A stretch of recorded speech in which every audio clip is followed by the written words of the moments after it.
Yeah. And I said, do you remember all those basketball cards you had? And he goes, oh yeah, I still had those boxes. Oh, no, he still has them. And so he sold one box. So there's a box. On average, you get 1 to 2 Jordans in a box. So he recently sold one of the sealed boxes for $250,000. So wait, what? How $250,000? Oh my God! So Yes. so he kept these boxes unopened for decades, pretty much. Yes. How do Yes. people do that? That's what I don't understand. I'm like, I'll be ripping those boxes apart. So some people have that like addiction. The to foresight, it. But he I had guess. a lot. Yeah, he also had a lot of boxes, but he said he hung on to 2, and he had like 5 or 6. And I mean, think about it. The boxes back then were like $50. Yeah. And you turn $50 into $250,000. That's a pretty good trade. We've got some fresh new it's young Luis. talent doing This some is things Luis. that I know you Welcome haven't to the heard Content is before. Profit podcast. In here, you're gonna get the insights, accountability, and drive to create consistently and increase profit. You'll hear from top entrepreneurs, creators, and anything and everything you need to know about content. All this while having a good time. That is right. The goal of this podcast, it is very simple. Entertain, educate, and turn your content into profit. Bam, bam, bam, bam. I know. I miss our board. I miss a roadcaster with the sounds. I know. It's Yep. okay. It's not gonna make sense. But anyways, today, what are we talking about? Actually, fun fact, I just remember I have the sounds in my computer. We probably could have transferred them here real Wow, quick. good Next job. one. Next time. That's fine. Good job. We've done 400 episodes on the previous board, you know? This is throwing a curveball out here for us. But guys, today we're going to be talking all about having success on the spotlight. Is it possible to have success without a spotlight, actually? Very interesting. I like it. But guys, if you're enjoying this show in whatever platform, go ahead and ring that bell, follow the show, subscribe to the show. It's completely free. So much value. It's amazing. And go follow us on social media at BizBrosGo. That is right. And if today's guests help you move one step closer towards your goal, please don't forget to share this episode because you can be doing the same exact thing for somebody else. And don't forget to leave a 5-star review. That's right. So today we are back and it feels so good because we have an amazing, successful guest. That is right. Today's guest has grown a successful podcast. Actually, I think he has grown 2 successful podcasts, Inside the Lion's Den and Path to Freedom, all while being pretty quiet about it. Interesting. Not to mention that he has been in the game for a very long time. He started in eBay. Now, he helps entrepreneurs learn about wealth and invest better. He was like teasing a little bit of the things that he can say. And I was like, I'm so stoked. We need to know all this. We need to know all the secrets. He's a pretty knowledgeable guy. Please welcome the one and only Aryeh Scheinbein. What's up, Aryeh? Hey guys, how's it going? Pretty good, pretty good. I will say this. With the other board sounds better because when we scream your name like crazy, there's music that drops. But my brother forgot to put the music in here. No, wait. Okay, hold on. Music coming. It has to be here somehow. I remember we did it. Come on, Aryeh. It's okay. Aryeh, how are you doing today, my friend? I'm doing well, thanks. How are you guys? Pretty good. We're pretty pumped up. Like my brother said, this has been in the works since November. I remember I found you on Instagram. I stalked you a little bit and I was like, this is a type of guy. You know, he's created some content. He has some podcasts. You know, he's doing good in the world. So I reached out to you. We actually met before. We had a conversation. It was pretty awesome. Yep. And then we're like, all right, cool. We're going to do this thing in November. And now it's June and we're finally doing it. I'm so happy about this. True Hispanic fashion, Aryeh. You know, the Hispanic came out of us in that one. It is my pleasure. I told you guys, you know, there's a lot of times that I'll take the blame. So there's definitely some reciprocity blame to go around. Reciprocity blame. I like it. So, Aryeh, for those that might be asking themselves, who's this guy? Right? Why don't you share a little bit about your background, right? You have your background in entrepreneurship. I think you were pretty into financing in the finance industry, right? Since the very beginning as well. So why don't you share a little bit about that background so we can have context on what's to come? Yeah, that makes sense. So unlike most entrepreneurs, I guess, I went to college, I got a degree, and I actually went into the field that I got the degree in. So I went to college, got a finance degree, and I went to Wall Street. And I got into investment banking, which really kind of where you advise, Fortune 500 companies on buying and selling other businesses. And when I was in college, probably even, I should go back, even when I was like a teenager, I was probably much more entrepreneurial than I knew, but I'm going to date myself and age myself a little bit. It wasn't like a thing. It wasn't even like a word. If you wanted to work for yourself, it was like you were a small business owner, or you worked for yourself. There was no word entrepreneur. But when I was a kid, I actually used to, I played a lot of sports, but I collected a lot of sports cards.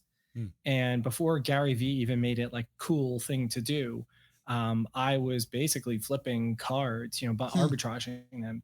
Really, again, I'm going to age myself a little bit here, but the pricing didn't come out until the guide would come out once a month.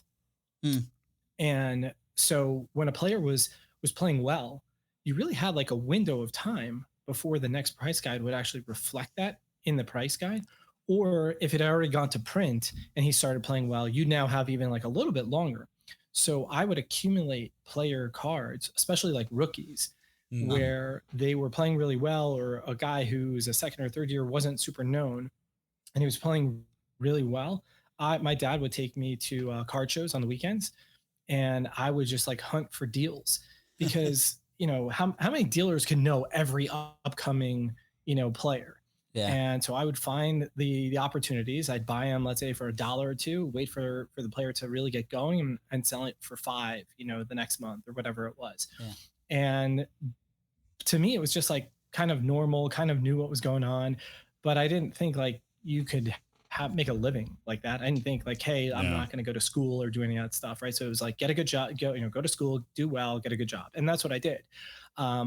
Interesting. But almost immediately within my first job, I started kind of getting a little bit back into the, hey, there's an opportunity to do this. There's an opportunity to do that. And the truth of the matter is I got married pretty young. And so I was working, we were married, and we were expecting our first kid. And my wife would be exhausted, like a lot of pregnant women, and they go to bed, early. And I'm kind of sitting around like, what am I going to do? Like, it's not like I'm going to go out, like, what am I going to do at night, So I just started getting online and started finding all this stuff, and like got back into sports cards, started buying and selling, and really was then started learning, email marketing, internet marketing, all the different things. But I really liked physical products. And so along my career, which I actually am still employed full-time in, finance, where I'm a consultant at a global consulting firm where private equity firms and hedge funds, like money management firms, hire me to really value the businesses that they either want to buy or already own. And then we kind of tell them what it's worth, and we tell them how to make them better and the levers in the business. But, probably already for 10, 12, 15 years, I've had Amazon businesses. I've had a bunch of other businesses where like, that's where I kind of get my entrepreneurial component and meet with a lot of entrepreneurs and deal with a lot of entrepreneurs, but simultaneously running in the finance world. So it's kind of like straddling the fence, so to speak.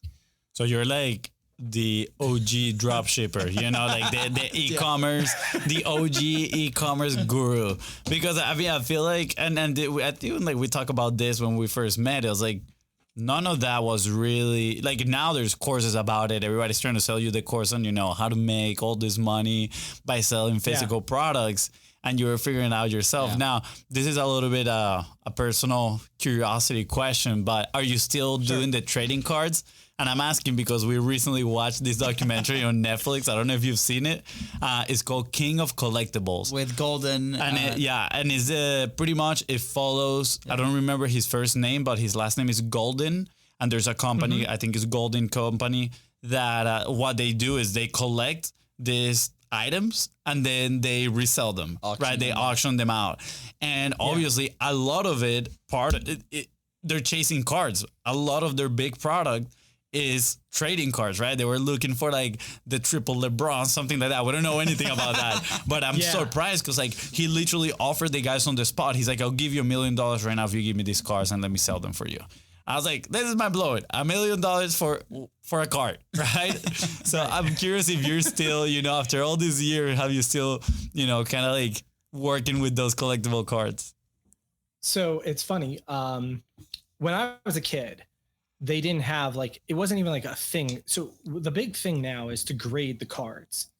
So you actually they get a score, right? Yeah. And an independent, there's a few companies that will score them and rank them, right? And then it's not hermetically sealed, but it's basically sealed into a plastic case and it has a score in it and all this kind of stuff.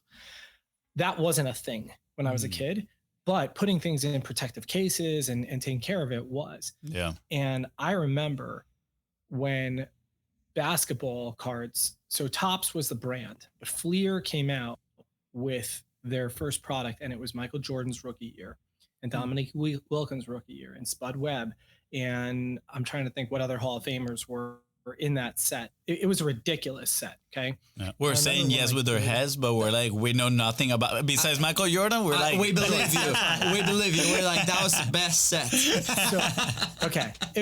So one of my good friends was really into basketball cards. Okay. And he was a great basketball player. And I remember he bought multiple boxes, sealed boxes of this set. And so the way it works is there's a box, and inside a box is a pack. And in the pack, there's the cards, right? So we're going to freeze in time right there at the story. And he had lots of these. And when we were kids, we would just collect and we'd sell and whatever it was. When I got back into it, the industry had totally transformed itself. Huh. And this is going to go to your $1 million guy, LeBron James whole thing, right? So I'm working at a private equity. I was actually a venture capital firm, and I'm walking at lunch, and I basically stumble upon a card store, comic book and card store, and I hadn't looked at a card in years. Yeah. I go into the store, all the nostalgia is coming back, it's flowing back, and I'm like, oh, and I didn't even look at anything yet. I'm just I love it. And I said to him, I'm like, how much is a pack of cards, right? So mind you, you get a case, and the case has the box, and the box has the packs. When I was a kid, a pack of cards was, I don't know, 50 cents, $1 or something. I don't know. And you got a bunch of cards. He says, the pack's $5. I'm like, $5? I'm like, what's in this thing? And he says, well, when was the last time you collected? I'm like, it's been a while. So he takes me over to the fancy display cases in the front. Think of the jeweler, right? Yeah. They got the Rolexes in the front. He's got the hot, best of the best. Exactly. Right. And he starts showing me a Derek Jeter rookie, Alex Rodriguez, all this stuff. And I'm like, oh, this is pretty cool. How much is that card? He's like, oh, that's $500, $250. I'm like, what the hell are you talking about? I remember when a card was a great player, it was $5, Yeah. So he takes the card out, and in the card, embedded in the card, is a piece of A-Rod's jersey, and the card is signed and serial numbered. Yeah. I'm like, damn, that's cool. Yeah. As a collector, that's oh. Yeah. You're like, how much? So 500? Here we go. Yeah. So I said, okay, so what's in the pack that is $5? He says every pack has a card with a bat, a piece of a player's bat. Wow. So I said, oh, that's kind of cool. I said, but there's probably a lot of junky players in there, right? And he says, yeah, you're trying to get the A-Rod or the Jeter, but at the end of the day, so I said, how much is a box of those? Because in my head, I'm like, I have a good job. I could buy a box. How much could a box be? Yeah. And he's like $120. Yeah. I'm like, that can't be. So I hang out for a little bit. I go back to the office. I hop online immediately. And this is when I go to eBay, right? And eBay is selling the boxes for $65. Oh, wow. And Yahoo Auctions at the time was the number 2 auction site. And they're getting $95 a box. And this guy wants $120. So immediately I realized there's just a gap in the market, and I can arbitrage it. So basically buy it on eBay, sell it on Yahoo or locally, right? And so that's when I started doing it. But these cards were worth way more than my cards worth, right? Yeah. And so I stayed in the card market, to answer your question, long-winded way. I stayed in the card market for probably a good, 2 to 5 years but ultimately pivoted out of it, except for things that I just personally wanted to collect. And I really didn't like chase big name cards or do any of that stuff. Yeah. So to bring it back to where I froze you in time on my friend. So that friend of mine became effectively an entrepreneur. He built a company that sold vending machines for sandwiches, and he got into like all the airports and stuff like that. But the key of the whole machine was it was like instant heated. You'd have, let's say, like a corned beef sandwich. Yep. And it was refrigerated the whole time up there. But when it would drop down to you, it would instantly get heated up, and the food was warm. It was good, right? And so he ultimately sells this business, and he does really well. I talk to him every now and again, and we bumped into each other. We were actually both like sharks on like a Shark Tank for our alum that we were, for our alma mater in college. That's awesome. So we went back and we were talking. Yeah. And I said, "Do you remember all those basketball cards you had?" And he goes, "Oh yeah, I still had those boxes." Oh, yeah, he still has them. And so he sold one box. So there's a box. On average, you get 1 to 2 Jordans in a box.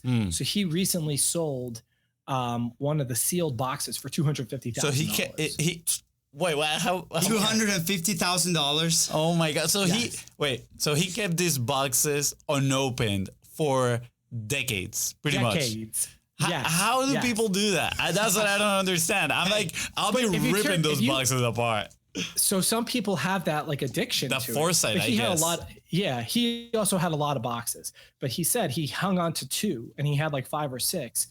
And I mean, think about it. The boxes back then were like $50. Yeah. And you turn $50 into $250,000. That's a pretty good trade. Yeah, absolutely. Even if it takes even if it takes 20 years. Yeah, So 100%. I identify because, lately I've been addicted to Hot Wheels. And I've been addicted to Funko Pops, and we're beyond the hunt. My wife loves it, right? Like, we're out there with my kids. Obviously, I have a 4-year-old, so it started as an excuse to, get him some stuff, but then it became into this adult thing, and it's been incredible. Yesterday, we were in a store called Second and Charles, right? And they have like secondhand type of deals, but they have the Funko Pops, and we found this Batman one, and today we bought it for like $20, and it's selling for $250, and you're like, this is crazy. And my wife is like, oh my God, this is addicting, right? So I understand it, and I love it, right? Yeah. And I want to extract some lessons from like that story that you just told, also like from you beginning this business or side business, right?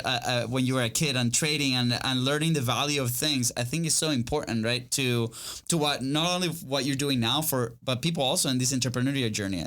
From when we started in our school, we will go buy these like soccer jerseys in this market.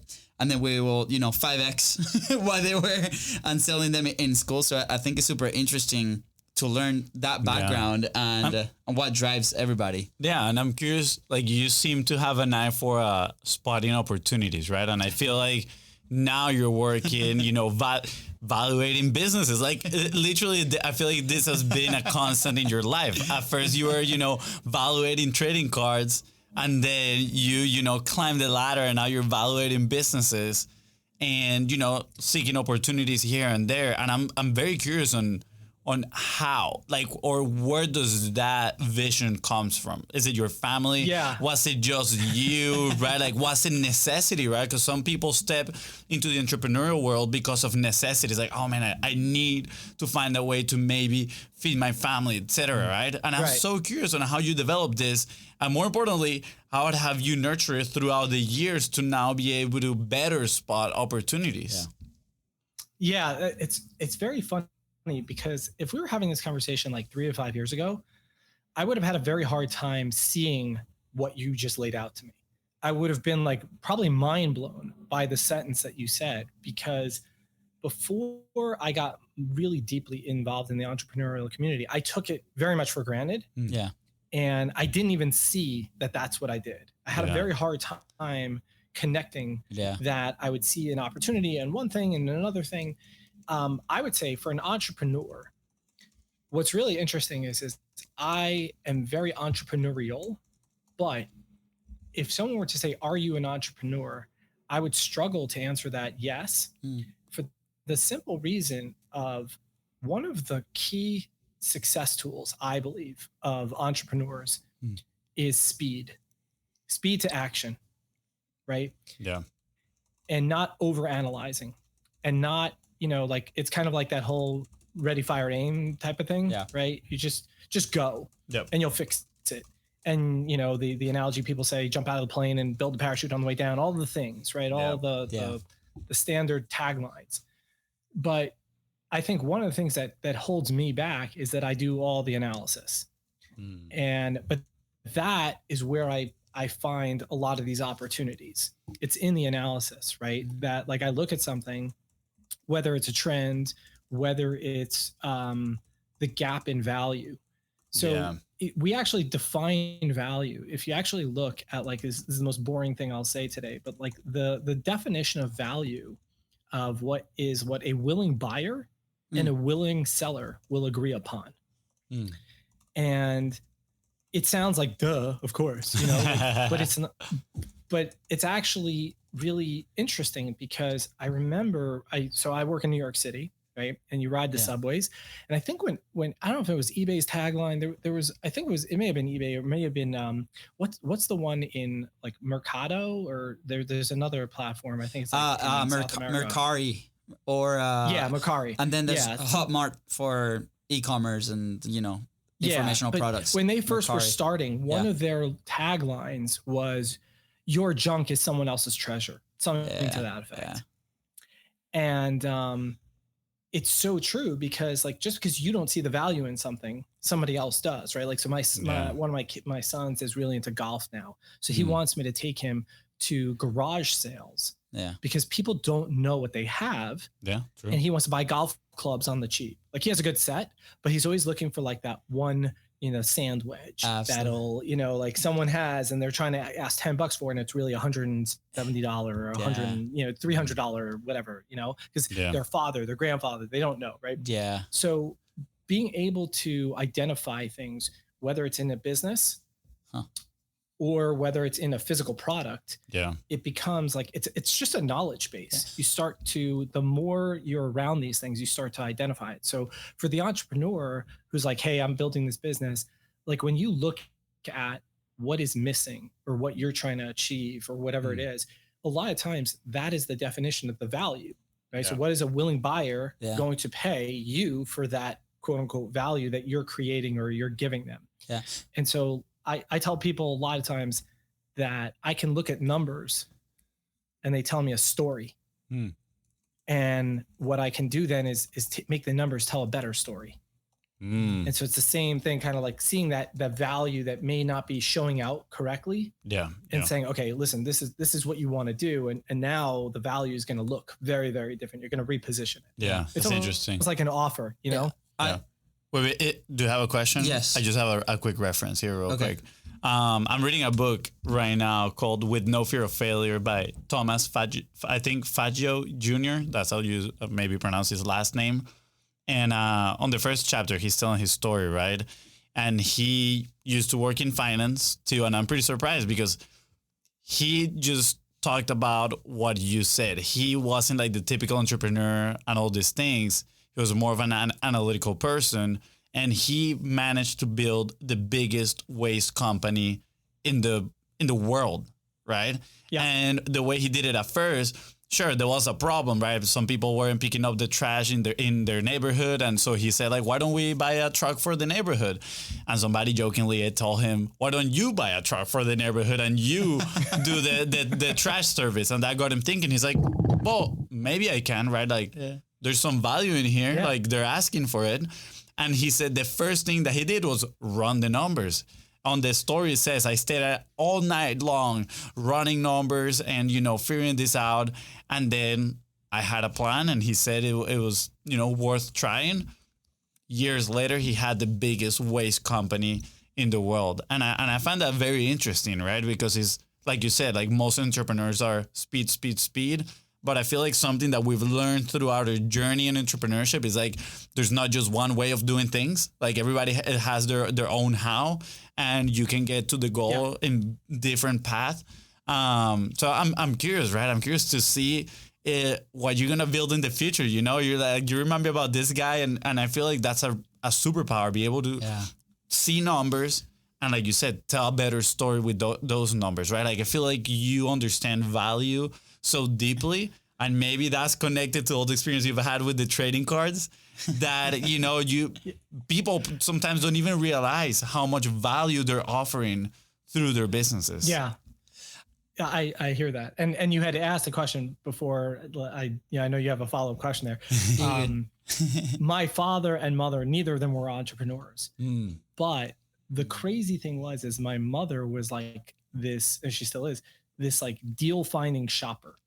Like she wouldn't buy, like the idea of paying full price for something was like, there's no reason. There's another thing, right? Like I can get that same thing later for less, you know?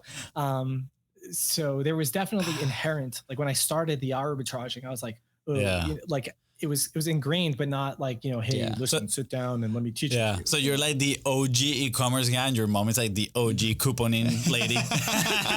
It's funny, like she wasn't like a couponer, but yes, like she didn't have the, because if you ever watched those shows, like these people, like they're planning for the apocalypse, right? Like they have rooms of stuff, and you're like, what are you gonna do with it? They're like, it doesn't matter, it was free, like absolutely. My wife is one of those that enjoys the negotiation aspect. Like she will go in there and she's like, it's a competition, I can get him for like $20 less, I'm like, well, the thing is like $21, like what are you talking about? But last week I was like in bed for knocked out sick for 2 days, and I got pretty obsessed with Undercover Billionaire. Have you seen that show? Undercover Billionaire. So I've watched like season 1. I didn't watch Grant Cardone season, but I watched. You watched the first the guy one before him. Yeah. The first one. And I'm very like, before that show, really the idea of selling a business, right, for X amount, or even like considering that, like for us was like we're in like the weeds, like building, right, for the last like 4 years. And that really opened my eyes. We're like, okay, wow, these guys are building in 90 days, I think it is, a business is valued at $1 million, right? $1 million. Exactly. And somebody comes in, and there's all these factors, right? So it got me really like spinning my wheels and thinking, and that really drove, not that specifically, but that really like pushed, the decision that we made that we're not announcing just yet. Maybe off camera I would tell you, but it got me thinking, right? Like a lot of entrepreneurs get into this game of building a business, right, for provide better opportunities, whether for their family, for themselves, right, solving these problems, but there's not, at least in my eyes, initially there was not an end game, right? Like we're going to be doing this forever, right? So for obviously these companies and the deals that you work with, right? Is that a common trait that people get into it, or should they be planning from like the very beginning, be like, is this another thing that is super important that I cannot miss, right? Because we definitely didn't, but now it's in our radar 4 years later, and we're like, wow, every decision that we make today is hopefully to make those numbers work and tell that better story later. For us to provide a better opportunity. Yeah. So I tell everybody that whether you want to sell a business or not, whether you get into it to exit it or not, you want to start with the end in mind first, because you can reverse engineer a lot of things. But if you don't know, like, just think about, like, now we have GPS, we have Waze, we have all these things, Google Maps, whatever you want to call it, right? But like, if you don't know where you're going, you can't put a destination in for the map. You don't get in your car and say, oh, wherever it's going to take me today, right? Like even Tesla needs to know kind of sort of where you want to go. And so even if you don't want to sell it, what is the, a lot of times you start and you're like, hey, I just want to make $1,000 a month. And you're like, well, I want to make $5,000 a month. Then you're like, hey, I want to make $10,000 a month. To your point, right? Like I want to support my family, want to create opportunity, all these things. But ultimately, once you're building a business, you need to be thinking about like, okay, where do I want this business to go? And whether I'm going to sell it or not, I want to think about the end game. And so one of the books I recommend to everybody, no matter what they're going to do, no matter what business they're in, it is a super quick read, and it is an amazing read. It's called Built to Sell. And I've actually had the author on my podcast. Awesome. Nice. And he's written a number of books after that. His name is John Warrillow. And if you go like to my Instagram, I actually have like one of my links is like my book, like my Amazon thing. And so it's on there. You just buy it on Amazon, whatever you want. It's also, it's like, I think it's a super cheap book. I don't know. It's like $12 or something. I'm telling you, you will probably read it in one fell swoop, one sitting. Yeah. Because it's a story. It's not a teaching book. And so it becomes very relatable. And even if you don't want to sell your business, it just gets you into a totally different mind space of like, okay, how do I want to think about kind of growing this business? Is this scalable? Is this repeatable? Can I take a month off? We used to talk about, so when Amazon created FBA, the Fulfillment by Amazon program, I was very early days. And there were a lot of people who were leaving corporate. They were leaving jobs that were making, I don't know, call it like between $75,000 and $150,000 a year. And they wanted to go, and that's what they wanted to basically replace their income with Amazon. Yeah. And I would tell people, like, that's awesome, but understand you're not building a business. You are replacing your job. You've created yourself a new job. And if you can't take a day off, a month off, you don't have a business. You've got a job that gives you flexibility. You work for yourself, that you have the decision.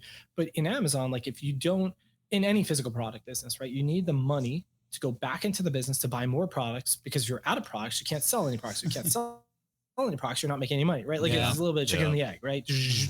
And so if in the original, people were not buying or making their own products, they were arbitraging, right? They'd go into Walmart clearance, or they'd go to wherever, and they buy stuff like your Funko Pop example, right? Yeah. And if let's say it's you and your wife who are running around getting Funko Pops, and then you take a vacation, well, guess what? There's no Funko While Pops. You're gone, maybe you may sell through some of your Funko Pops, so you'll be making money while you're away. We come back though, the next 2 weeks, you have no income, right? Unless you have an employee do it, unless you have somebody else do it, right? And so like, this book just gives you like a little bit of a framework of like thinking about, okay, I think one of the original books that touched on this a little bit was like the E-Myth Revisited by Michael Gerber, right? So he talks about like, if you're a plumber and they want to start a plumbing business, well, you may be a great practitioner, i.e. a plumber, but that doesn't mean you actually know how to run a plumbing business. Yeah. And so that goes back to like what I see, numbers, value, and things of that nature. Because when I look at a business, a lot of times I'm looking at like, okay, someone comes to me and they're like, hey, I want to sell my business. So one of the questions I ask people, especially in the content space, people who have content or course or any of these, newer online kind of businesses, I'm like, are you the face of the business? Yeah. Right. And, some people may call the dancing monkey, whatever it is, but like, could you be pulled out and the business operate the same way? Yeah. And people are like, yeah, I'm not the face of the business. So I'm like, okay, great. Now, the next question is like, do you pay yourself a real salary? Mm-hmm.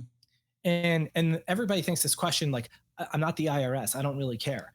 But everyone's trying to position, like, what's the right answer? What does Aryeh want to know? And what I actually want to know, and I tell everybody, is I don't really care.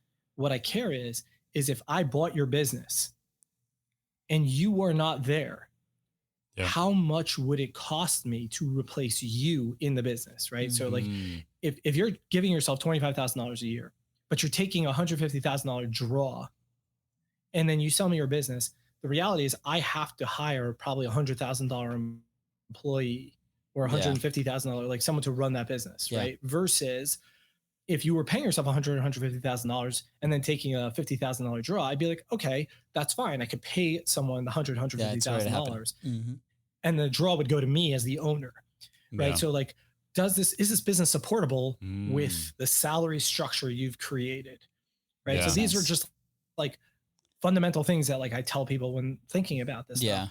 And the other thing is like, what are you doing? And the flip side is like, okay, let's say you're running this business, you don't want to sell it, and you're taking these draws. I have people come to me, they're like, well, I'm reinvesting all my money back into the business. I'm like, on some level, that's great. But on some level, I'm like, let's say you don't sell this business. Let's say you end up, something happens. Like, do you have money that's growing or throwing off passive income to you?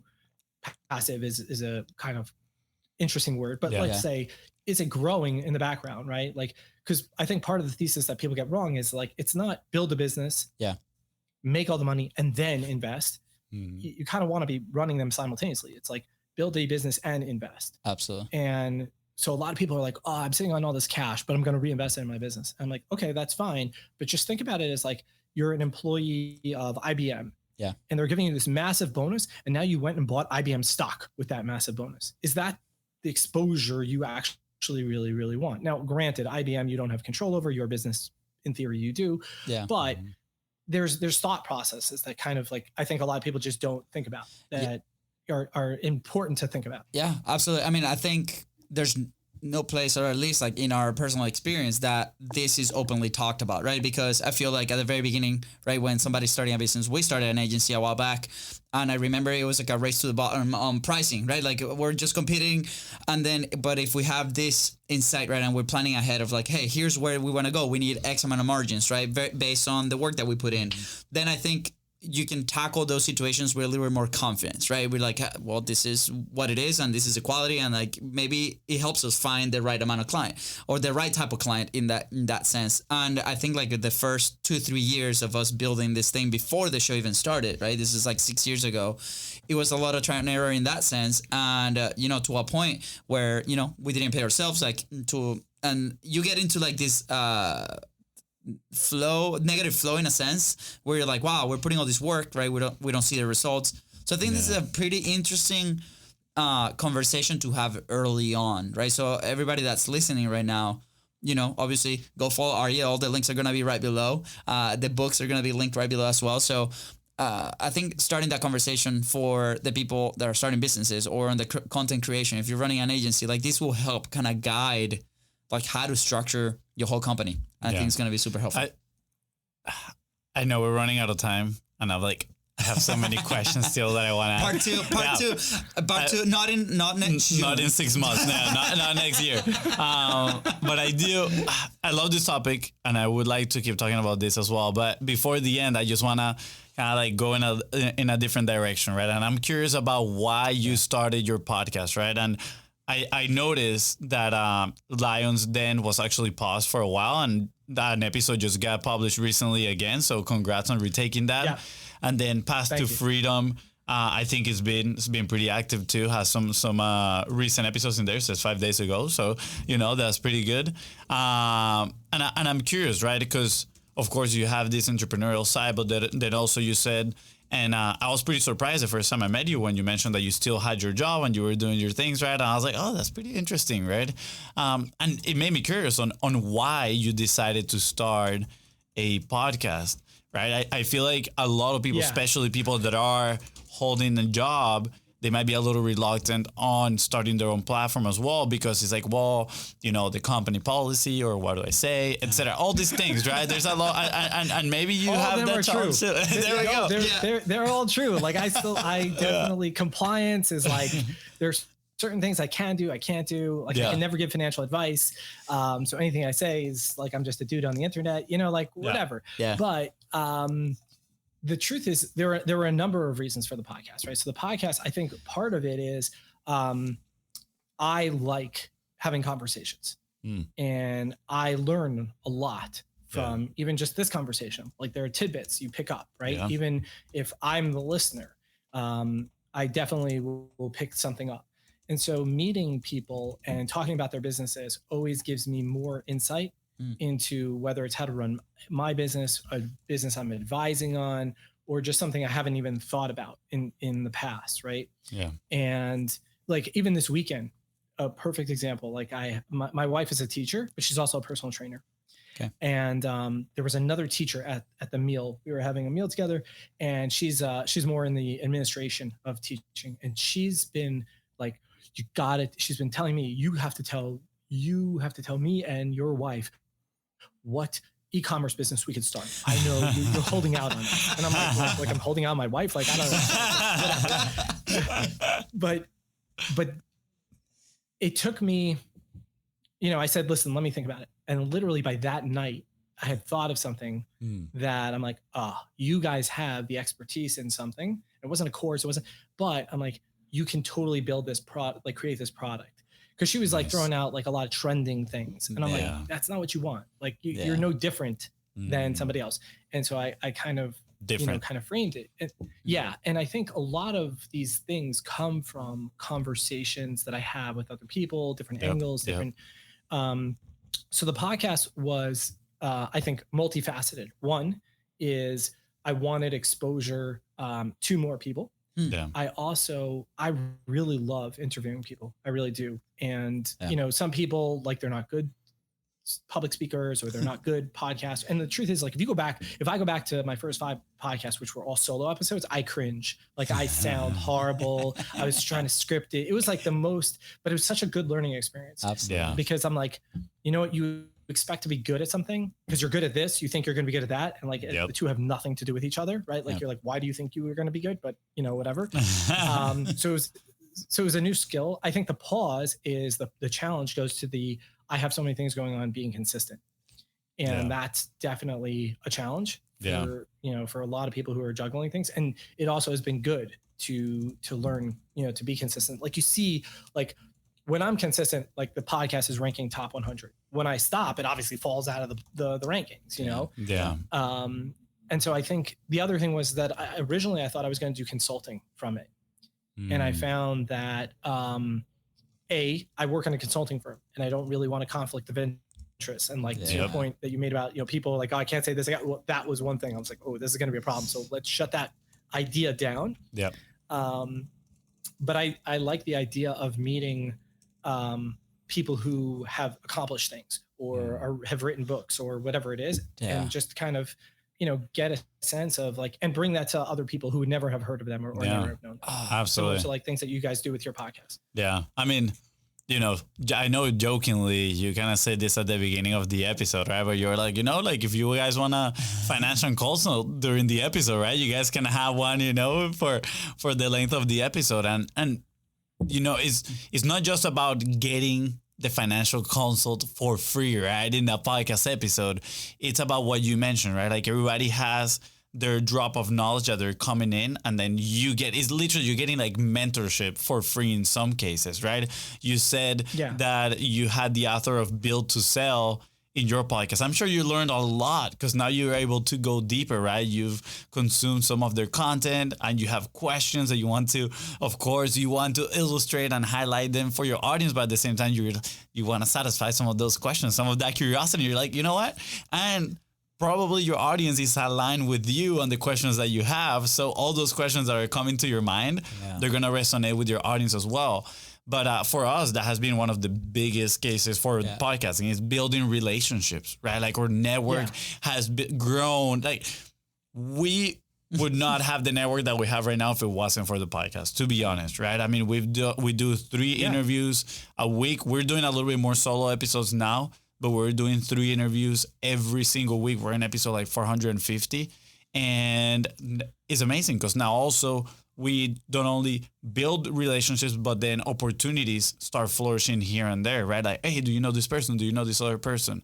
Etc. I think I love something that you said at the very beginning. It's like I start doing this because I love having these conversations, right? And I think this is a theme on the latest like month or so in our show has been, where are you starting the creation process? Is it an intrinsic thing or is it like an external thing? And I think like the people that start from, hey, this is for me, it's gonna do a lot better for a longer period of time, right? Like just earlier today, we were meeting this amazing woman. Her name is Susie, right? And she has a podcast and she started a brand, and it looked kind of like on the side type of project. But then as she was uncovering the why she's doing it and the people that she's connecting with, and she's local here in Jacksonville, where we're from, and it's like, it's such a powerful thing that you're not gonna be able to stop it, consistently. And if we're consistent, that's when you win, right? Because opportunities are gonna show up, right? You also mentioned, right? You started, maybe I was going on consulting, and I'm sure there's so many opportunities that had come out of it that are not consulting, but are so beneficial for you, for your family, for your team, right? And is that faith that it's gonna work out, right? So, do you have that moment when you started the podcast where it's like, I absolutely know that this is going to work out, right? For us was like, we need this to work, right? Because we had like 60 days worth of money and we're like, we need this to work. I don't know how it's going to work, but we need this to work. We're going to make it happen. We're going to make it happen. And 400 episodes later, right? Like it's happened, right? Like we were able, our life completely changed, right? And so do you have that moment or you were like, I don't know where it's going to go, or you had that specific plan? Like walk us through, maybe couple minutes on how that play it. Yeah. So I think I went in with the plan, right? Like, okay, I'm gonna get consulting. Yeah. That pivoted really, really quickly.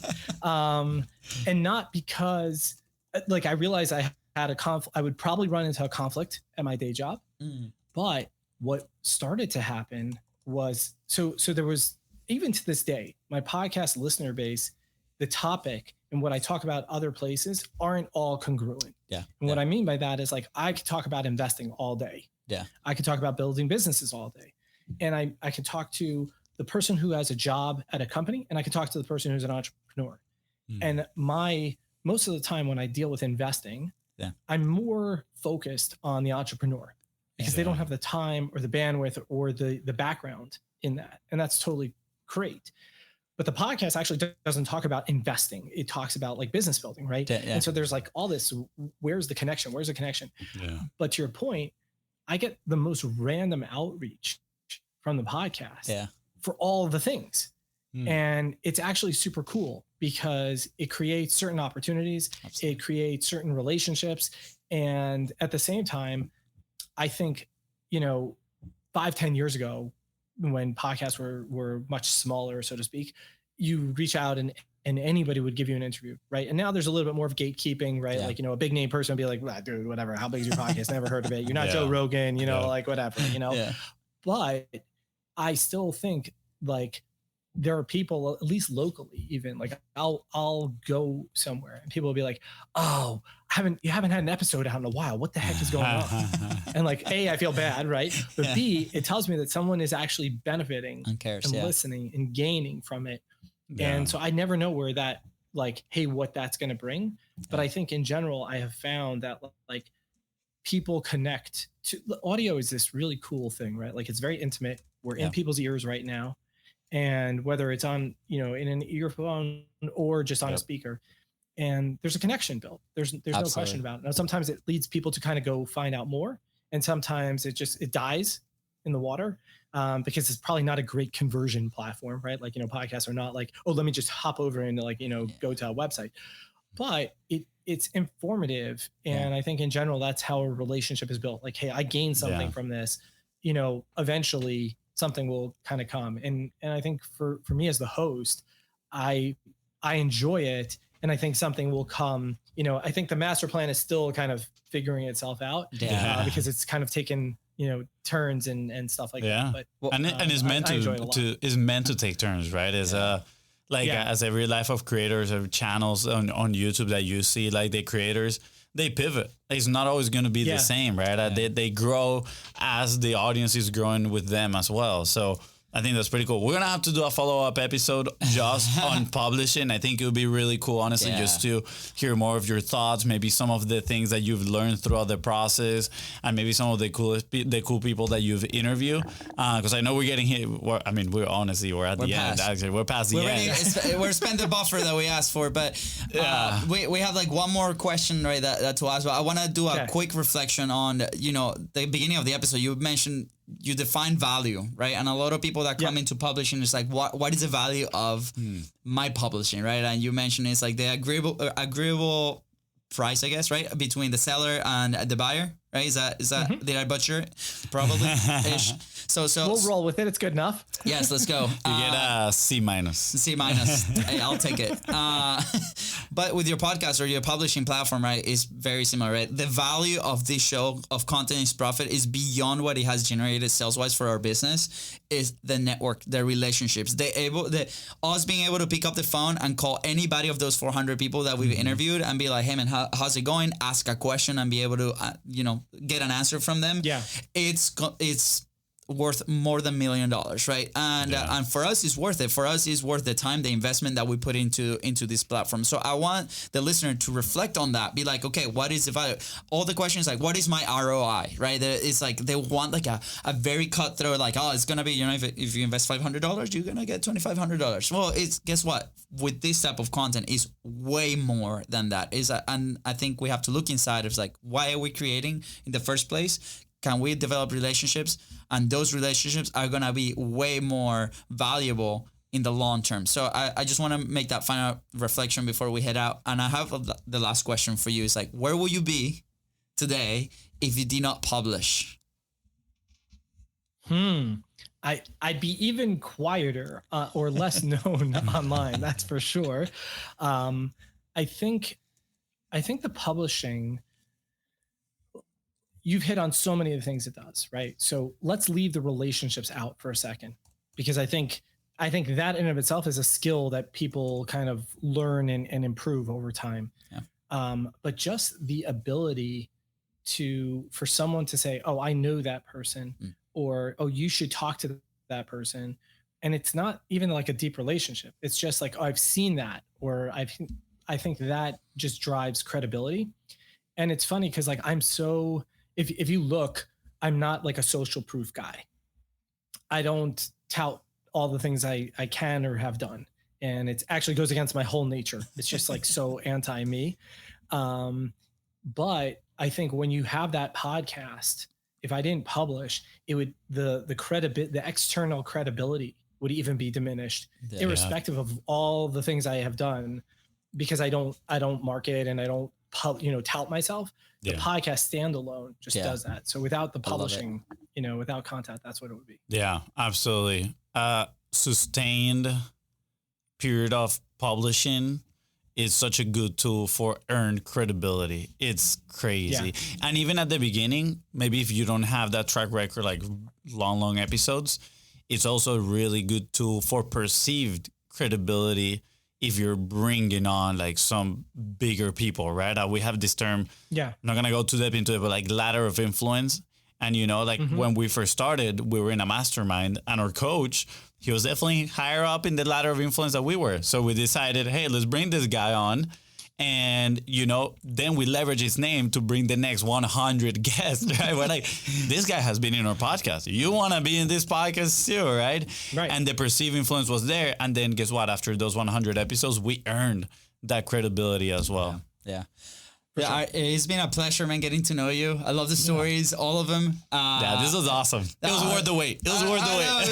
Well, it was for us. I hope it was for you as well. And but yeah, is there anything else that you want to add before we head out?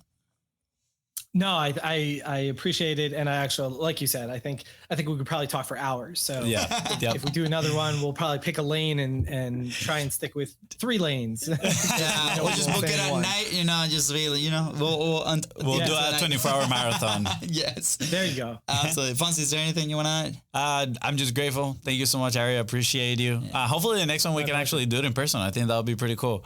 And thank you for you listening right now. Hope you got some good lessons as well from here, and let us know. Just DM us and if you have any reflections. Yeah, absolutely. And with that said, guys, thank you so much for tuning into the Contents Profit Podcast. Go ahead and follow the show in your favorite podcasting platform and on social media at Biz Bros Co. That is Ryan of Aryeh here. Help you move one step closer towards your goal. Please don't forget to share this episode and leave a 5-star review. See ya. Bye, guys.